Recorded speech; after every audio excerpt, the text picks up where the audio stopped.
ఆకాశవాణి ప్రాంతీయ వార్తలు చదువుతున్నది కె సుమా. ముఖ్యాంశాలు: ఆంధ్రప్రదేశ్లోని పుట్టపర్తిలో యుద్ధ విమానాల తయారీ ప్రాజెక్టుకు రక్షణ మంత్రి రాజ్నాథ్ సింగ్ ఈరోజు శంకుస్థాపన చేస్తారు. రాష్ట్ర ప్రభుత్వ ఆదాయ వనరులను మరింత బలోపేతం చేయాలని ఆంధ్రప్రదేశ్ ముఖ్యమంత్రి నారా చంద్రబాబు నాయుడు అధికారులను ఆదేశించారు. దేశవ్యాప్తంగా వస్తున్న పెట్టుబడుల్లో 25% పైగా ఆంధ్రప్రదేశ్కే వస్తున్నాయని పరిశ్రమల శాఖ మంత్రి టీజీ భరత్ పేర్కొన్నారు. దేశంలో పండించే అన్ని పంటలను ధరల మద్దతు పథకంలో చేర్చాలని తెలంగాణ మంత్రి తుమ్మల నాగేశ్వరరావు కేంద్ర ప్రభుత్వాన్ని కోరారు. వార్తల వివరాలు: ఆంధ్రప్రదేశ్లోని శ్రీ సత్యసాయి జిల్లాలో రక్షణ మంత్రి రాజ్నాథ్ సింగ్, ముఖ్యమంత్రి నారా చంద్రబాబు నాయుడు ఈరోజు పర్యటిస్తారు. ఇందులో భాగంగా జిల్లాలోని పుట్టపర్తిలో ప్రతిష్టాత్మక advanced medium combat air craft AMCA ప్రాజెక్టుకు రక్షణ మంత్రి, ముఖ్యమంత్రి భూమి పూజ చేస్తారు.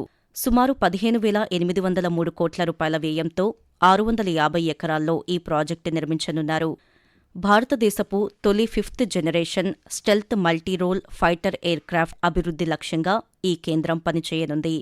యుద్ధ విమానాల తయారీతో పాటు పరీక్షలు కూడా పుట్టపర్తిలోనే నిర్వహించనున్నారు.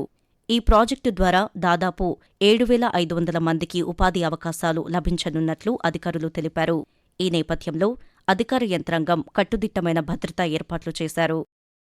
రాష్ట్ర ప్రభుత్వ ఆదాయ వనరులను మరింత బలోపేతం చేయాలని ఆంధ్రప్రదేశ్ ముఖ్యమంత్రి నారా చంద్రబాబు నాయుడు అధికారులను ఆదేశించారు. అమరావతిలోని రాష్ట్ర సచివాలయంలో ఆదాయార్జన శాఖలపై నిన్న సమీక్ష నిర్వహించారు. ఈ సందర్భంగా శాఖల వారీగా ప్రభుత్వానికి సమకూరుతున్న ఆదాయంపై చర్చించారు. 2026-27 ఆర్థిక సంవత్సర లక్ష్యాలకు అనుగుణంగా పనిచేయాలని వివిధ శాఖలకు దిశానిర్దేశం చేశారు. ఈ సందర్భంగా ముఖ్యమంత్రి మాట్లాడుతూ గనులు, ఎక్సైజ్, స్టాంపులు, రిజిస్ట్రేషన్లు, వాణిజ్య పన్నులు, రవాణా తదితర శాఖలు ఆదాయాన్ని పెంచేలా పనిచేయాలని ఆదేశించారు. ప్రభుత్వానికి వచ్చే ప్రతి రూపాయి సద్వినియోగం అయ్యేలా చూడాలని సూచించారు. ఆంధ్రప్రదేశ్ 10వ తరగతి పరీక్షల్లో ప్రభుత్వ పాఠశాల విద్యార్థులు కనబరిచిన ప్రతిభ అభినందనీయమని కేంద్ర గ్రామీణాభివృద్ధి శాఖ సహాయ మంత్రి పెమ్మసాని చంద్రశేఖర్ అన్నారు. గుంటూరు జిల్లా మంగళగిరిలో ఉమ్మడి కృష్ణా, గుంటూరు జిల్లాలకు చెందిన ప్రభుత్వ పాఠశాలల విద్యార్థులకు నిర్వహించిన సత్కార కార్యక్రమంలో కేంద్ర మంత్రి నిన్న పాల్గొన్నారు. విద్యార్థులు అధిక మార్కులు సాధించడంలో, విద్యారంగంలో రాష్ట్ర ప్రభుత్వం చేపట్టిన సంస్కరణలు, చేసిన కృషి కీలక పాత్ర పోషించాయని మంత్రి పెమ్మసాని చంద్రశేఖర్ తెలుపుతూ, ప్రభుత్వం కూడా ఎంతో చేస్తా ఉంది. టీచర్లను రిక్రూట్ చేయటం గాని, ప్రతి 20 మందికి ఒక టీచర్ ఉండే విధంగా చూడటం గాని, మిడ్ డే మీల్ క్వాలిటీ ఉండే విధంగా చూడటం గాని, మంచి టీచర్స్ ని సింగపూర్ కు తీసుకెళ్లి ట్రైనింగ్ ఇవ్వటం గాని, పేరెంట్ టీచర్ మీటింగ్స్ పెట్టడం గాని, గవర్నమెంట్ స్కూల్లో చదివే పిల్లలందరినీ పేపర్ యాడ్స్ ఇచ్చి మీకు ఒక ఆత్మాభిమానాన్ని క్రియేట్ చేయటం గాని, అసెంబ్లీల్లో వాళ్ళని ప్రమోట్ చేసే విధానం గాని, ఇవన్నీ మీరు తోడ్పాటు అందించాలని చెప్పి నేను మనస్ఫూర్తిగా కోరుకుంటా ఉన్నాను. దేశవ్యాప్తంగా నిర్వహించే పోటీ పరీక్షల విశ్వసనీయతను కాపాడాల్సిన అవసరముందని తెలంగాణ ముఖ్యమంత్రి రేవంత్ రెడ్డి అన్నారు. నీట్ 2026 పరీక్షకు సంబంధించి వచ్చిన ప్రశ్నాపత్రం లీకేజ్ ఆరోపణలు, పరీక్ష నిర్వహణపై కేంద్ర ప్రభుత్వం నేషనల్ టెస్టింగ్ ఏజెన్సీ పారదర్శకంగా విచారణ చేపట్టాలని నిన్న ఒక ప్రకటనలో కోరారు. దేశవ్యాప్తంగా పరీక్షల నిర్వహణలో భద్రతా ప్రమాణాలు, సాంకేతిక రక్షణ చర్యలు, జవాబుదారీతనం మరింత బలోపేతం చేయాల్సిన అవసరముందని సూచించారు.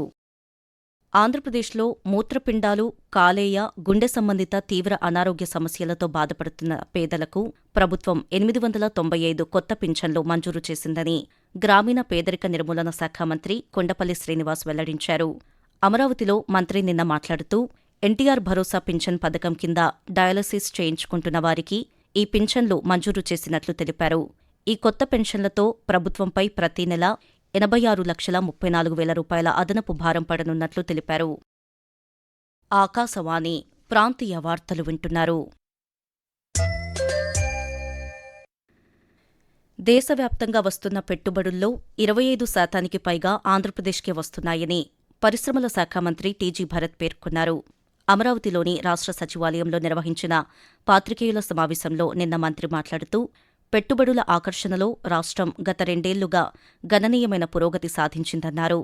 ప్రముఖ సంస్థలను రాష్ట్రానికి తీసుకురావడానికి ప్రభుత్వం కృషి చేస్తోందని మంత్రి తెలుపుతూ, ఇండస్ట్రీస్ పరంగా తెచ్చే విషయంలో కానీ, ఐటీ కంపెనీస్ తెచ్చే విషయంలో కానీ చాలా కష్టపడుతున్నాము. ఇండస్ట్రీస్ వచ్చేకి ఈ రోజు ఆల్ ఇండియాలో ఏమైనా పెట్టుబడులు పెట్టాలా ఏదన్నా ఉందంటే మన రాష్ట్రం దాదాపు 25% ప్లస్ అట్రాక్ట్ అవుతా ఉంది అండ్ వస్తున్న ఇన్వెస్ట్మెంట్స్. సో దాని భాగంగా we been working hard. Every cabinet లో కానీ ఎస్ఐబిబిలో చూస్తే దాదాపు లక్షల కోట్ల ఇన్వెస్ట్మెంట్స్ పెట్టుబడులు క్లియర్ చేసుకుంటూ పోతున్నాం.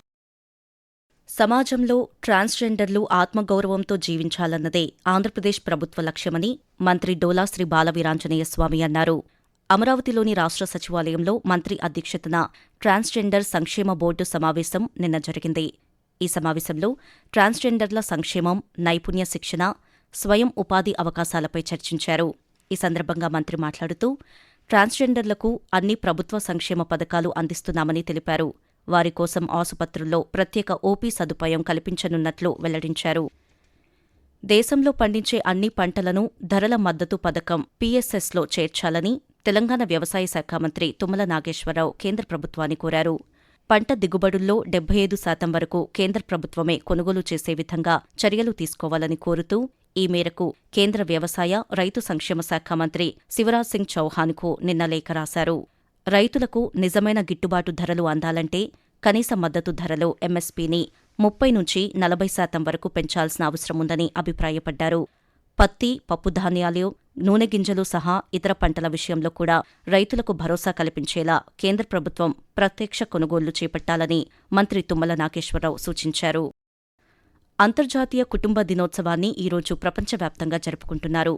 ఆధునిక సమాజంలో కుటుంబాల ప్రాధాన్యత పట్ల ప్రజలకు అవగాహన కలిగించాలన్న ఉద్దేశంతో ప్రతి ఏడాది మే 15వ తేదీన అంతర్జాతీయ కుటుంబ దినోత్సవాన్ని జరుపుకోవాలని ఐక్యరాజ్యసమితి తీర్మానించింది.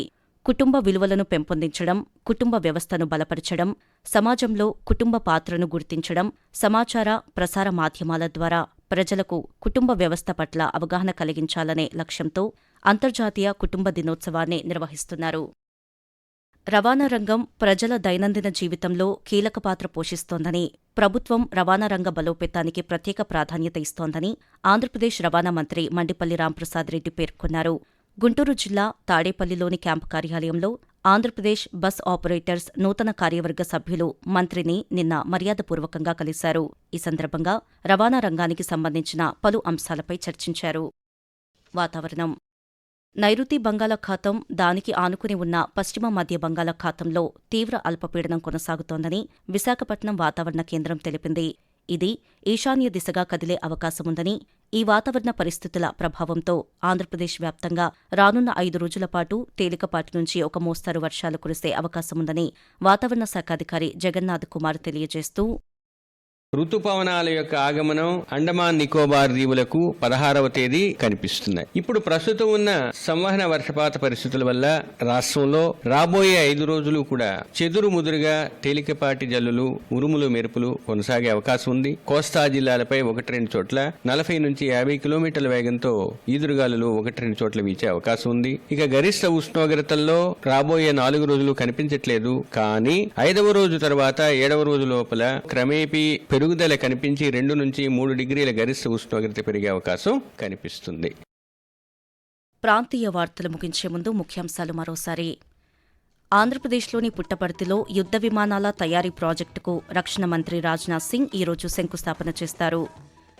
రాష్ట్ర ప్రభుత్వ ఆదాయ వనరులను మరింత బలోపేతం చేయాలని ఆంధ్రప్రదేశ్ ముఖ్యమంత్రి నారా చంద్రబాబు నాయుడు అధికారులను ఆదేశించారు.